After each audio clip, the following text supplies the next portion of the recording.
terakhir ini, TUEP ke-8 ini masih melanjutkan materi yang sebelumnya, yakni penegakan hukum dan etika ya. Bagaimana proses penegakan hukum ya dan etika di dalam institusi dari masing-masing penegak hukum ya. Kita masuk ke bentuk pelanggaran hukum dan etika. Bahwa dikatakan ada pelanggaran hukum ya, terlebih dahulu harus ada hukum ya. Harus ada peraturan yang dilanggar baru bisa dikatakan ada pelanggaran hukum. Hal ini dalam hukum pidana kita kenal dengan azas legalitas ya. Jadi di materi hukum pidana mungkin Bapak Ibu semua sudah pernah mendapatkan materi tentang azas legalitas bahwa seseorang itu tidak dapat dihukum sebelum ada aturan-aturan yang mengatur sebelumnya ya. Kurang lebih begitu ya di azas legalitas hukum pidana ya. Nah, di ranah keperdataan dikatakan sebagai perbuatan melawan hukum ya, yakni seseorang yang melakukan perbuatan yang bertentangan dengan undang-undang ya, bertentangan dengan kesusilaan dan ketertiban umum ya.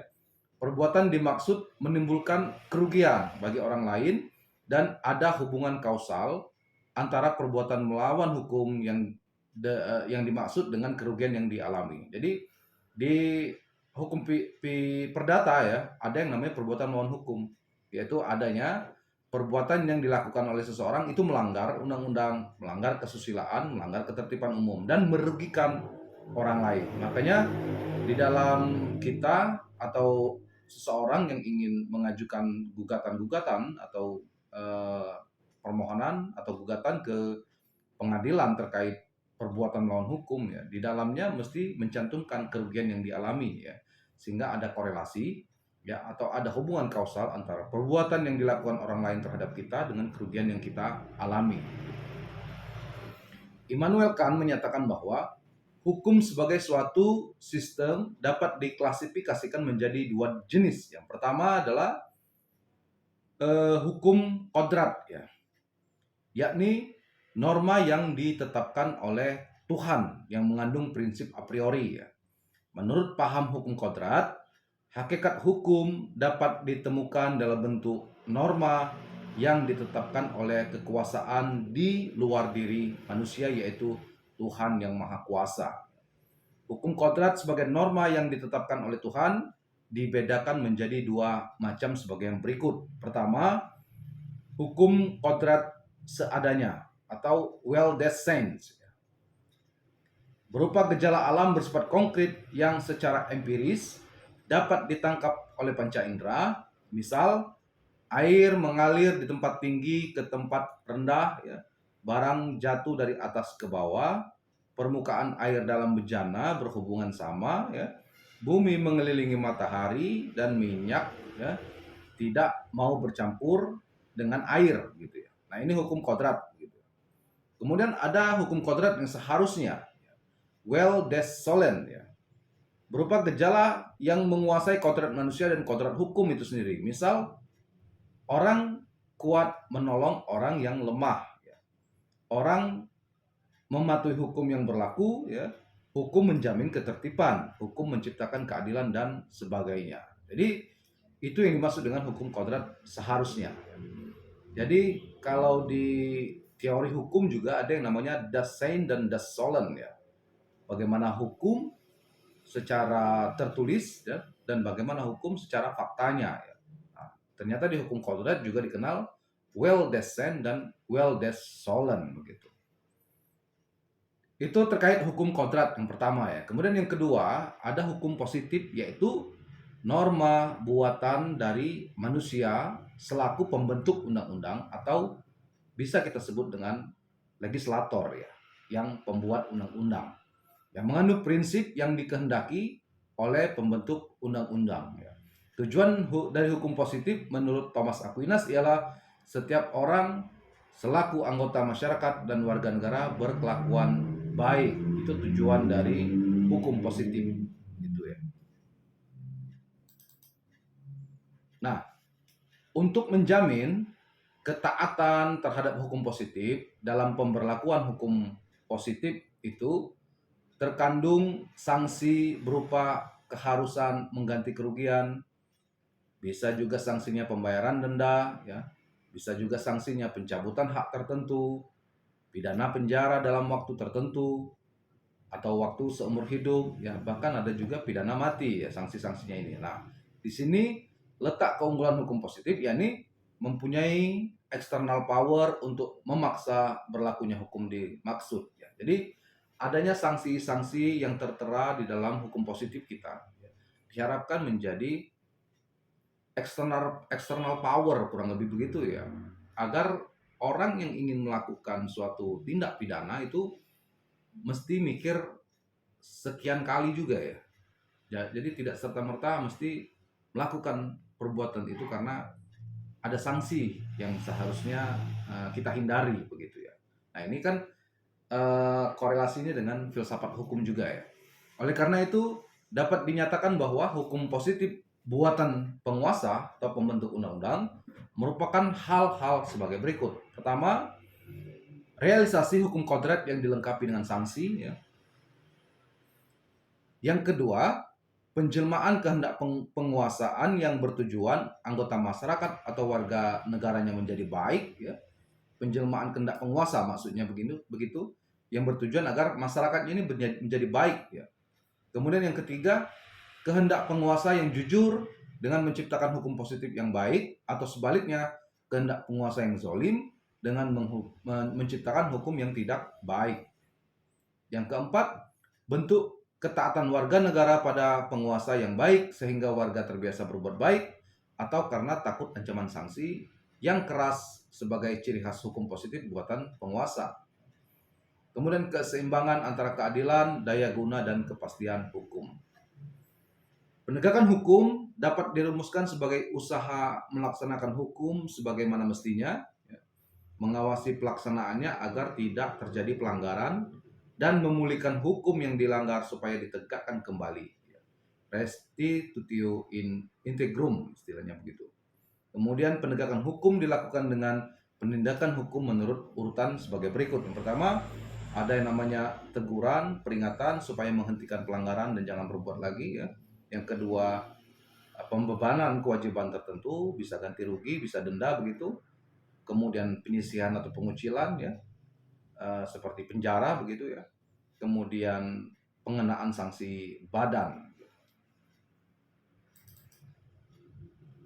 Berikutnya soal etika dan pelanggaran etika.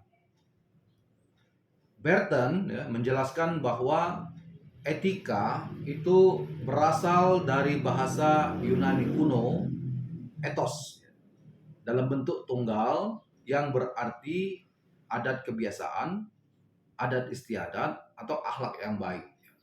Bentuk jamak dari ethos ada taeta yang artinya adat kebiasaan ya. Dari bentuk jamak ini terbentuklah istilah etika yang oleh filsuf Yunani Aristoteles sudah dipakai untuk menunjukkan filsafat moral ya.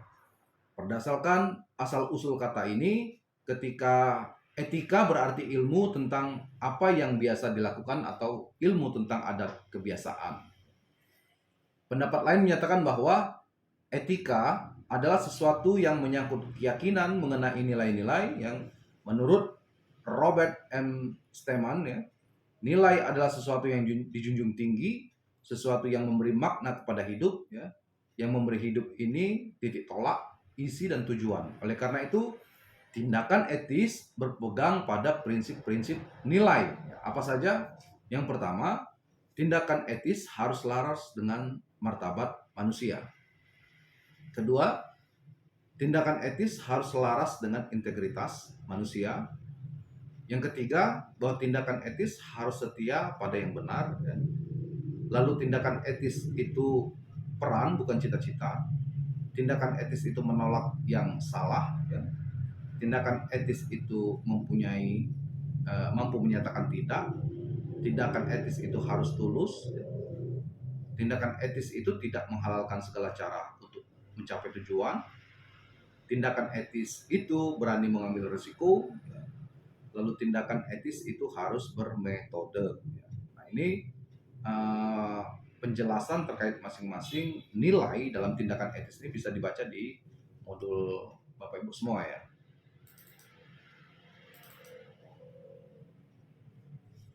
Berikutnya, etika ya, itu dapat dibagi menjadi etika perangai dan etika moral. Apa itu etika perangai? Adalah adat istiadat ya, atau kebiasaan yang menggambarkan perangai manusia dalam hidup bermasyarakat di daerah-daerah tertentu pada waktu tertentu pula ya. Contoh etika perangai bisa jadi misalnya busana adat ya, kemudian pergaulan muda-mudi, ya, lalu perkawinan semenda, ya, lalu upacara adat. Itu yang disebut dengan etika perangai ya.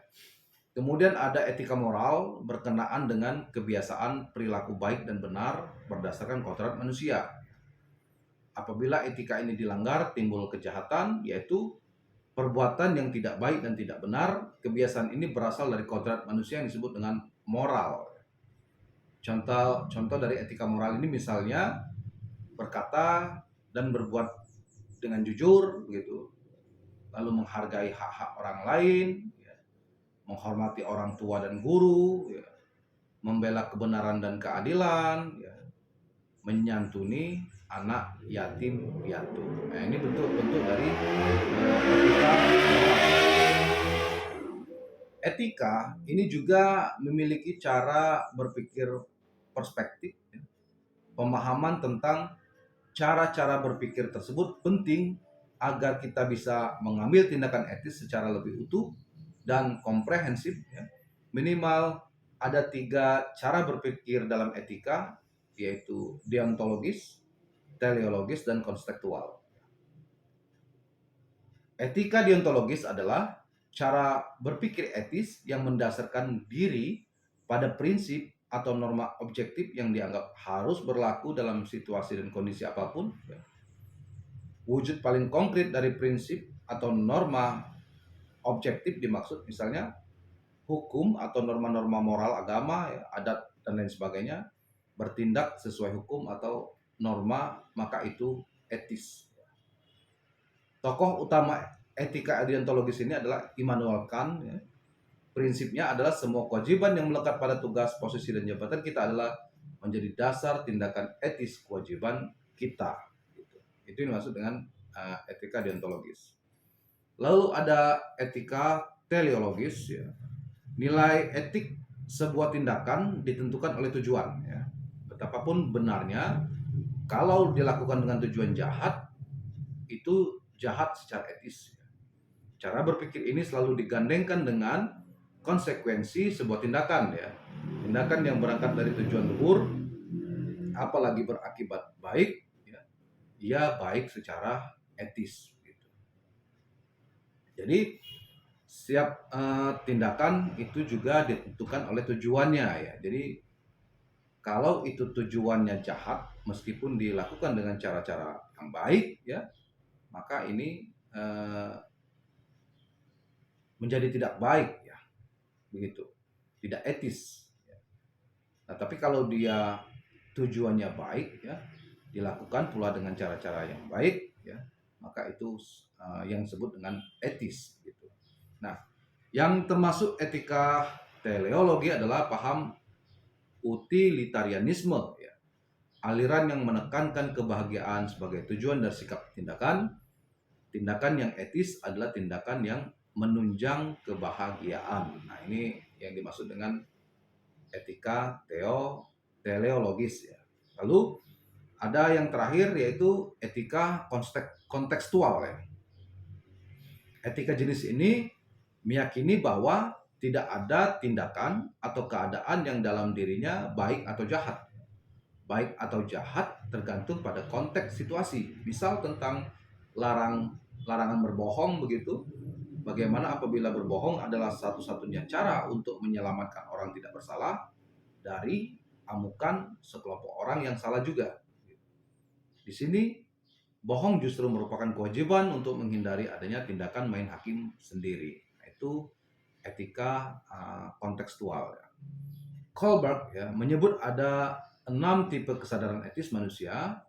Ia membagi jenjang kesadaran etis atau kesadaran moral dalam 3 tahapan besar, yaitu tahap pra-konvensional, lalu ada tahap konvensional, dan tahap pasca konvensional.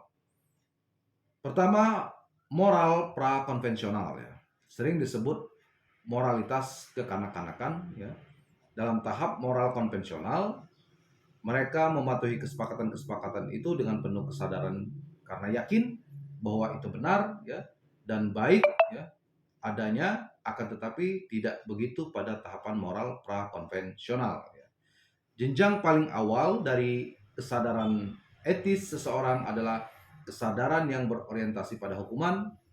Orang taat hukum karena takut dikenakan hukuman, bukan karena sadar bahwa itulah yang benar dan baik.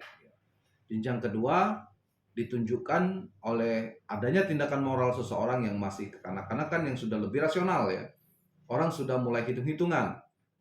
Motivasi utama dalam tindakan moral pada jenjang ini adalah bagaimana mencapai kenikmatan maksimal dan mengurangi kesakitan sedapat-dapatnya. Dengan kata lain, moral yang berlaku pada jenjang ini bersifat instrumental atau hanya sebagai alat gitu.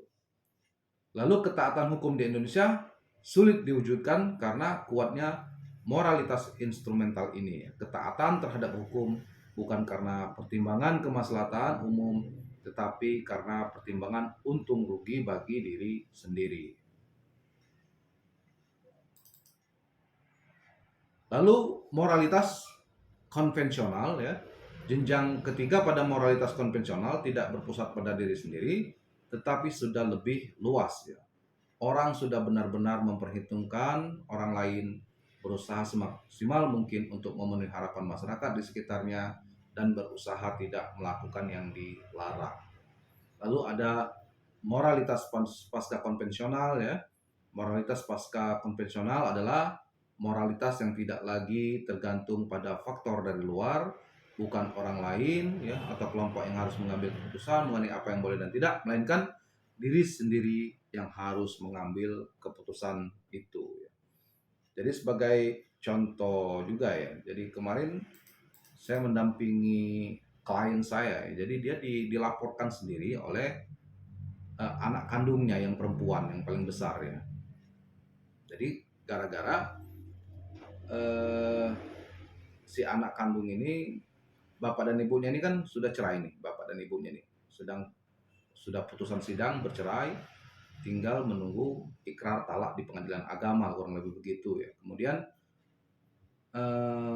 si anak perempuannya ini ya, bapaknya yang cerai ini ternyata sekarang ini sudah mau berencana menikah kembali dengan orang lain begitu ya. Nah, calon istrinya yang baru ini seringlah main ke rumah bapaknya ini gitu.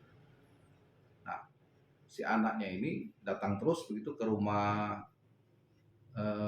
bapaknya ini ya, melakukan penghadangan jangan sampai masuk ke dalam rumah begitu kurang lebih ya. Nah, ini sudah dilaporkan oleh bapaknya ke RT, ke kelurahan ya. Dan itu sering kali dilakukan ya, menghadang rumah orang tuanya dengan kayu, kursi-kursi begitu, agar tidak dapat masuk ke dalam rumah. Terakhir ya, akhirnya karena sering dilakukan oleh anaknya begitu ya, menghadang rumah itu, akhirnya terjadilah sedikit kekerasan ya. Jadi ditamparlah anak perempuan ini begitu. Nah, anak perempuan ini akhirnya melapor ke polisi ya, melapor ke polisi bahwa telah terjadi penganiayaan begitu. Nah, di kantor polisi juga sudah diberi ya, macam pencerahan kepada anaknya ini bahwa meskipun ya bapakmu ini salah karena melakukan perbuatan yang melanggar undang-undang gitu.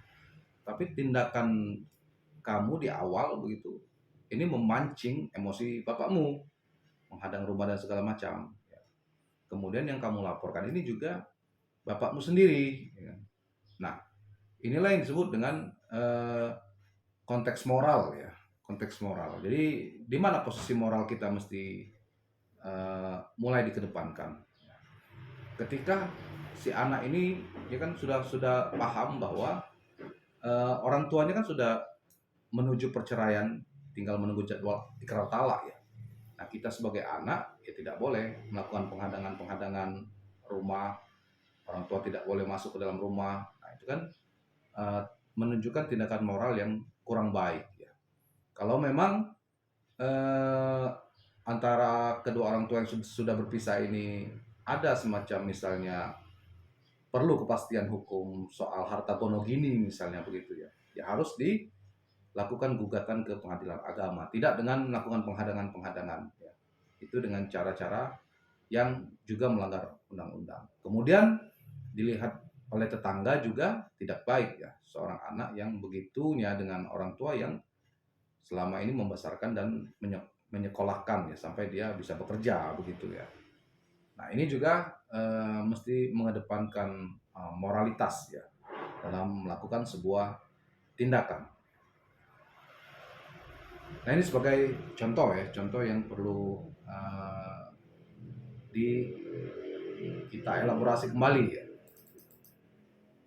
Kemudian tempat etika dalam penegakan hukum ya. Jadi di samping kita berbicara terkait dengan moralitas dan etika ya, lalu apakah ada penegakan hukum etika?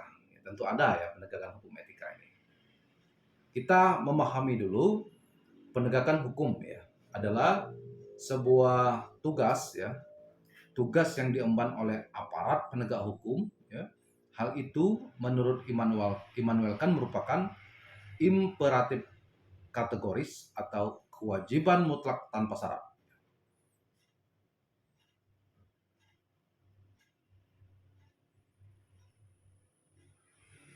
Saya ulangi ya, jadi menurut Immanuel Kant merupakan imperatif kategoris atau kewajiban mutlak tanpa syarat. Nah, itu merupakan tempat pertama ya dalam penegakan hukum. Tempat kedua adalah prinsip bahwa penegakan hukum dilakukan dengan ta'an azas. Ketiga, nilai tugas penegakan hukum itu sendiri sebagai tugas yang mulia dan penuh kehormatan. Ya.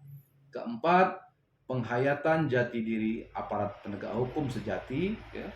Kelima, pelaksanaan tugas mendistribusikan keadilan, lalu pelayanan aparat penegak hukum, kemudian perilaku aparat penegak hukum dalam konteks organisasi dan manajemen internal institusinya. Dengan demikian, jelas bahwa penegakan hukum merupakan proses yang syarat dengan persoalan etis. Ya. Aparat yang menjalankan proses ini tidak hanya berhadapan dengan teknik-teknik penerapan hukum, dalam proses peradilan terjadi interaksi antara peraturan perundang-undangan, praktek administrasi, ya, kebijakan institusi, individualitas aparat, perjuangan tersangka. Hal inilah yang menyebabkan penegakan hukum akan selalu bersinggungan dengan permasalahan etika.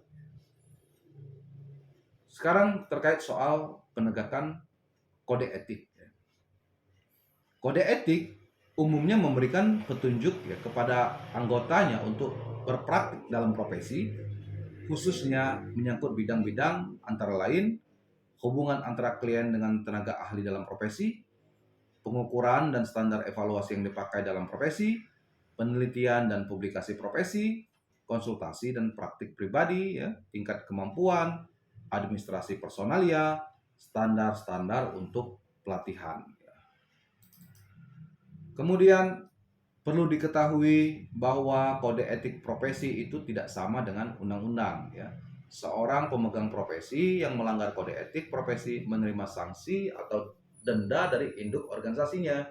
Sementara pelanggaran terhadap undang-undang itu diadili oleh lembaga peradilan. Apa tujuan dari kode etik profesi? Antara lain menjunjung tinggi martabat profesi, menjaga kesejahteraan para anggota, meningkatkan pengabdian, meningkatkan mutu profesi, meningkatkan organisasi profesi, ya, meningkatkan layanan di atas keuntungan pribadi, mempunyai organisasi yang profesional dan kuat, ya. Kemudian menentukan baku standarnya sendiri dalam profesi itu, ya. Nah, selain itu ada juga fungsi, ya, kode etik apa saja, ya, memberikan pedoman bagi setiap anggota profesi tentang prinsip-prinsip profesionalitas yang digariskan oleh organisasi. Yang kedua, sebagai sarana kontrol sosial bagi masyarakat atas profesi yang bersangkutan. Yang ketiga, menjaga campur tangan pihak di luar organisasi profesi tentang hubungan etika dalam keanggotaan profesi. Etika profesi sangatlah diperlukan dalam berbagai bidang, gitu. Jadi tidak hanya dalam konteks bidang hukum saja, ya. Bidang-bidang lain seperti kedokteran, ya, dia punya kode etik kedokteran, ya. Bidang-bidang lain seperti guru, ya, dia punya kode etik guru, ya. Apalagi di dalam institusi profesi penegakan hukum, ya. Tentu masing-masing institusi punya organisasi profesi. Seperti seorang advokat, dalam organisasi profesinya dia punya kode etik, ya. Jaksa punya kode etik, hakim, polisi, ya. Mereka semua punya kode etik profesi. Di luar itu misalnya eh,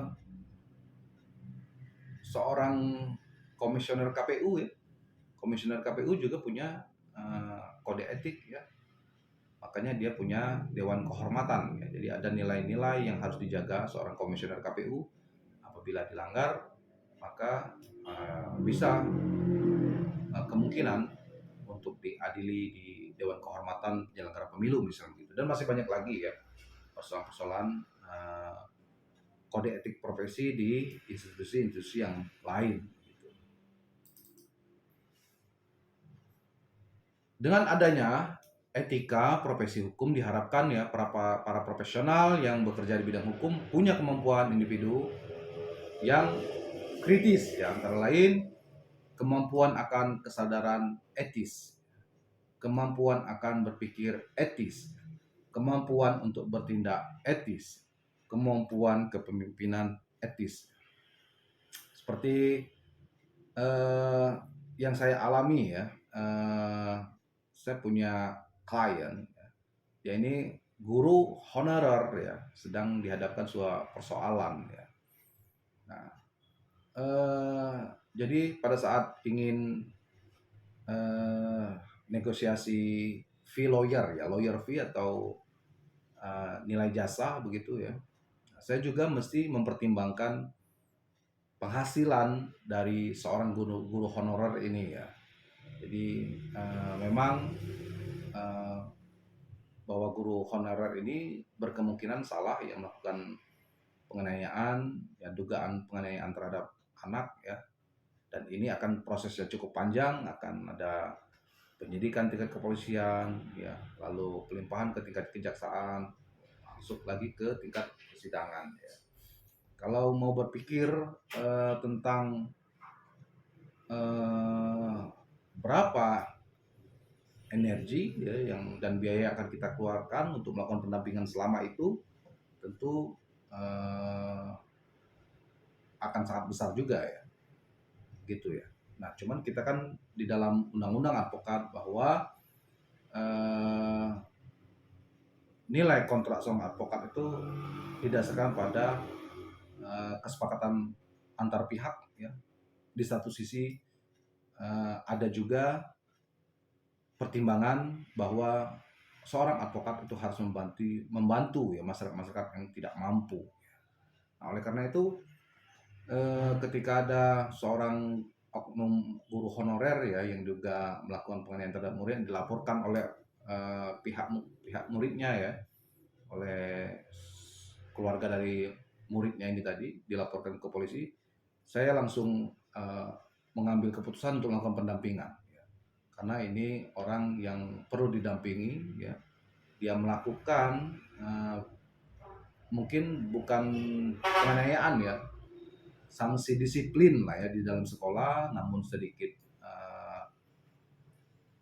berakibat terhadap jadi memar ya, kondisi pinggang dari murid itu karena ditendang begitu ya. Tapi tujuannya dalam rangka untuk penegakan disiplin di sekolah, bukan untuk menganiaya ya. Saya ambil untuk melakukan pendampingan ya.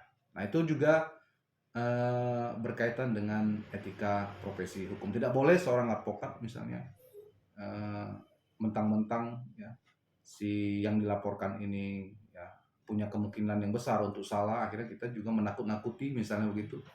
Kalau tidak punya uang yang besar untuk ini agak sulit, nah itu tidak boleh ya. Jadi bekerja saja ya sesuai dengan etika yang sudah digariskan oleh organisasi. Ya.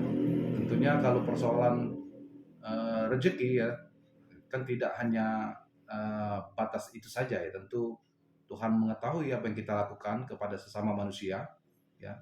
Ketika kita sudah secara ikhlas dengan hati membantu, tentu akan terbuka pula pintu-pintu peluang yang lain, kurang lebih begitu ya.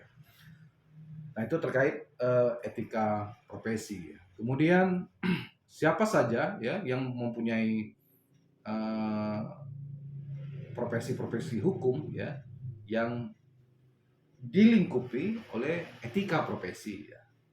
Antara lain tentu anggota-anggota kepolisian ya yang merupakan penegak hukum yang juga punya uh, etika profesi ya. Nah, anggota Polri ya, dalam melaksanakan tugas menegakkan hukum ya wajib memelihara perilaku terpercaya dengan menyatakan satu ya benar adalah benar ya, salah adalah salah, yang kedua tidak memihak ya, ketiga tidak melakukan pertemuan di luar ruang pemeriksaan dengan pihak yang terkait perkara begitu, kemudian tidak mempublikasikan nama terang tersangka dan saksi ya, tidak mempublikasikan tata cara, taktik dan teknik penyidikan ya, tidak menimbulkan penderitaan ya, penyalahgunaan wewenang dan sengaja menimbulkan rasa cemas ya, menunjukkan penghargaan terhadap semua benda yang berada dalam penguasaannya, lalu menunjukkan penghargaan dan kerjasama ya dengan sesama pejabat negara dalam sistem peradilan pidana, menghargai juga profesi-profesi yang lain ya. Kemudian dengan sikap ikhlas dan ramah menjawab pertanyaan tentang perkembangan penanganan perkara yang ditangani kepada semua pihak ya terkait dengan perkara pidana yang dimaksud sehingga diperoleh kejelasan tentang penyelesaian. Dan alhamdulillah ya selama saya bekerja sebagai advokat ya, para polisi-polisi ya yang sedang kebetulan menangani perkara ya yang kebetulan juga saya mendampingi baik yang orang melaporkan maupun orang yang dilaporkan ya, polisi sudah memberikan uh, kinerja yang sangat memuaskan dalam hal memberikan pelayanan, baik pelayanan misalnya informasi ya terkait perkembangan perkara yang sedang ditangani kepolisian ya. Kalau kita butuh tinggal WA dia langsung menjawab ya. Pak, misalnya hari ini kami membutuhkan pemeriksaan tambahan ya, apakah Bapak akan melakukan pendampingan langsung atau tidak ya. Nah, kita akan jawab bahwa kita akan melakukan pendampingan langsung. Nah ini sudah memberikan sebuah perkembangan yang signifikan sekali ya, bahwa polisi sudah melakukan perbaikan-perbaikan dalam bekerja yang sifatnya sama-sama saling menghargai profesi satu sama lain, dan itu sebuah uh, hal yang perlu diapresiasi juga. Lalu siapa lagi yang punya nilai-nilai etika profesi dalam bidang penegakan hukum? Tentu kejaksaan ya. Kejaksaan ini bisa dibaca ya apa saja hal-hal yang harus dilakukan oleh kejaksaan ya, apa-apa hal yang tidak boleh dilakukan. Ini ada di dalam Undang-Undang Kejaksaan, Undang-Undang Nomor 5 Tahun 1991 ya. Lalu hakim ya, hakim juga punya undang-undang yang namanya Undang-Undang Kekuasaan Kehakiman, Undang-Undang 35 Tahun 1999 ya, yang juga menerangkan ya apa yang boleh dilakukan oleh hakim ya, apa yang tidak boleh dilakukan oleh hakim ya. Lalu ada advokat ya, advokat ini ada di Undang-Undang 18 tahun 2003 ya, menjelaskan ya, apa yang menjadi hal-hal yang boleh dilakukan dan hal-hal yang dilarang, dan ada juga uh, kode etik tersendiri ya. Advokat ini punya kode etik tersendiri yang menjadi garis ya bagi advokat dalam bekerja sebagai penegak hukum begitu. Kemudian kita ke tugas dan wewenang lembaga penegak etika. Jadi selain ada lembaga penegak hukum, polisi, jaksa, hakim, advokat ya, lembaga-lembaga penegak hukum ya, ada juga lembaga penegak etika. Apa saja? Pertama yang disebut dengan komisi yudisial ya. Jadi apabila ada hakim-hakim ya yang diduga ya melakukan tindakan-tindakan ya yang menciderai nilai-nilai etis, nilai-nilai kesusilaan ya, nilai-nilai keadilan begitu ya, nilai-nilai integritas kurang lebih begitu. Nah, kita bisa melaporkan ya, hakim tersebut ke komisi yudisial. Ya. Jadi apa saja kewenangan komisi yudisial ini? Pertama, mengusulkan pengangkatan hakim agung, ya, lalu hakim ad hoc di Mahkamah Agung kepada DPR untuk mendapatkan persetujuan. Ya. Yang kedua, menjaga, menegakkan kehormatan, keluhuran dan martabat hakim. Nah ini dia, ya, yang menjadi kompetensi dari komisi yudisial untuk ya, menyidangkan hakim-hakim yang bermasalah. Ketiga, menetapkan kode etik dan atau pedoman perilaku hakim bersama dengan Mahkamah Agung ya. Lalu menjaga dan menegakkan ya pelaksanaan kode etik dan atau pedoman perilaku hakim. Nah, itulah hal-hal yang menjadi wewenang dari komisi yudisial. Lalu tugas komisi yudisial antara lain melakukan pemantauan, pengawasan perilaku hakim. Ya. Yang kedua, menerima laporan masyarakat berkaitan dengan pelanggaran kode etik atau pedoman perilaku hakim. Ya. Ketiga, melakukan verifikasi, klarifikasi, investigasi terhadap laporan dugaan pelanggaran kode etik dan atau pedoman perilaku hakim secara tertutup. Ya. Jadi meskipun ada hakim ya yang dilaporkan ke komisi yudisial, namun harus dilakukan klarifikasi atas laporan yang dimaksud ya. Jadi ada hak membela diri juga dari hakim-hakim ini terhadap laporan masyarakat akan kinerjanya begitu ya. Dia diberikan hak untuk melakukan pembelaan diri ya untuk menjawab apa yang menjadi pertanyaan-pertanyaan publik begitu ya. Nah, banyak juga hakim yang akhirnya diberhentikan ada ya. Kemudian ada juga hakim yang kemudian dibebas tugaskan dari hakim difungsikan pada posisi lain misalnya tuh ada juga begitu ya. Itu terkait tugas wewenang komisi yudisial. Lalu ada yang namanya Perhimpunan Advokat Indonesia ya.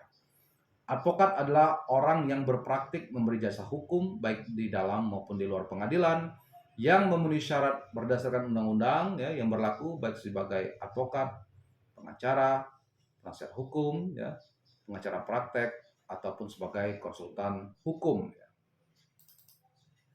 Dalam menjalankan profesinya ya, advokat harus mendasarkan pada Undang-Undang 18 2003 tentang advokat dan kode etik advokat ya. Pelaksanaan kode etik advokat dilakukan oleh Dewan Kehormatan yang mempunyai wewenang memeriksa dan mengadili pelanggaran kode etik yang dilakukan oleh advokat. Nah, untuk Dewan Kehormatan advokat itu ada di masing-masing organisasi advokat ya. Jadi kalau dia Perhimpunan Advokat Indonesia, PRADI, dia punya Dewan Kehormatan. Kalau saya bergabung di Ikatan Advokat Indonesia, IKADIN, itu ada Dewan Kehormatannya. Ya. Ada juga seperti Kongres Advokat Indonesia punya Dewan Kehormatan dan masih banyak lagi ya.